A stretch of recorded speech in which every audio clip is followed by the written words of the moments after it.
The House of Representatives gearing up for a final vote on the $1.9 trillion coronavirus relief plan by tomorrow.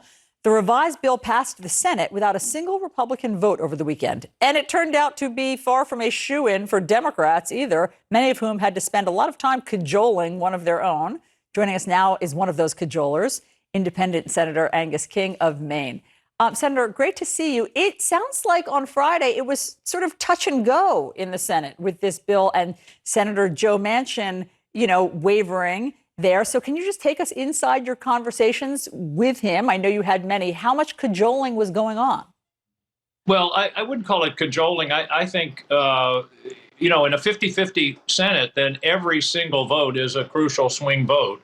And Joe had some reservations, and he'd been expressing those reservations for some time about cost and about how the funds were allocated, what the guardrails would be on the expenditure of the funds. He was being responsible, and finally there were some efforts. It came down to an issue of the unemployment compensation and how that provision was going to work. And my role, along with others, I'm a good friend of Joe's, was to basically keep them talking.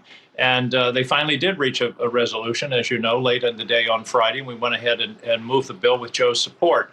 But it was just a question of Joe had to get to a place where he felt comfortable. He has a great line. He always says, if I can't explain this to the people of West Virginia, then I don't know how I can do it. And he had to get to a place where he felt he could make that commitment. Well, he needs to do a better job of explaining it to the governor of West Virginia, who doesn't like it. And so let me just play for you. He thinks that Joe Manchin made a mistake. Listen to this. I still believe that we need to go big or not go at all, because we still got too many people that are out there across, especially West Virginia, that are hurting. But what was written in the law was written in there primarily by Joe Manchin. He doesn't care about you. He doesn't care about the people of this state. So, Senator, explain this. Why was Senator Manchin so stuck on wanting $300 unemployment benefits instead of $400? I mean, in a $1.9 trillion relief bill, why niggle over $100 for the people of your state? Well, I think the concern was you got to find a balance in unemployment, and I think this was on Joe's mind. You don't want to have unemployment be so high that people have a disincentive to go back to work. And I think that was one of the things that he was concerned about. And I think he was concerned about the way it was structured. He wanted to make it go longer if possible. Listen, I got to disagree with the governor. I've never seen anybody more devoted to his constituents than Joe Manchin. And I'm not making that up. I mean, that's absolutely true. He's from a little tiny coal mining town, Farmington, West Virginia. He identifies with his constituents as deeply and thoroughly as anybody I've ever worked with. So, for the governor to say that is just nonsense. He knows better. Joe was trying to do what he thought was right for West Virginia, and which is where he always starts, and for the country. Senator, why no Republican support?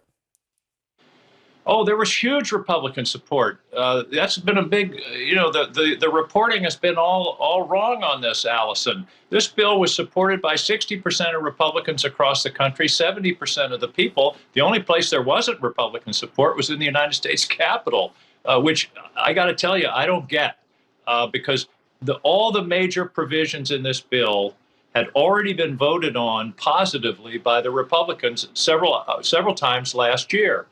So suddenly they say, well, why are we doing this and why are we doing that? These are things they voted for.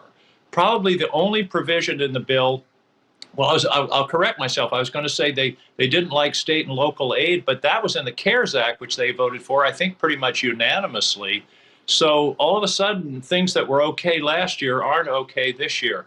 I honestly don't understand their calculation from either a public policy point of view or a political point of view. The bill is really simple. The idea of the bill is to crush the virus and raise the economy. And those are two very important goals. And yes, it's a lot of money. I'm uncomfortable about the amount of money. But if we undershoot and the recession lingers into next year, then it's going to cost the Treasury more than the bill will cost. So I think it was an important step, and everything in there I didn't necessarily agree with, but I'm sure nobody did. Mm-hmm. But by and large, it was a really important bill, and I don't understand my colleagues going home and saying, well, I didn't really want to provide checks for you or unemployment extensions or money for the schools. I just don't get it. Senator, because you're on the Intelligence Committee, we also want to ask you about what Russia is doing right now. We understand that there's evidence of another disinformation propaganda campaign against the coronavirus vaccines that the U.S. is using. What are you seeing? Where's the evidence of this? Well, there's pretty substantial evidence of Russia basically using anti-vaccination.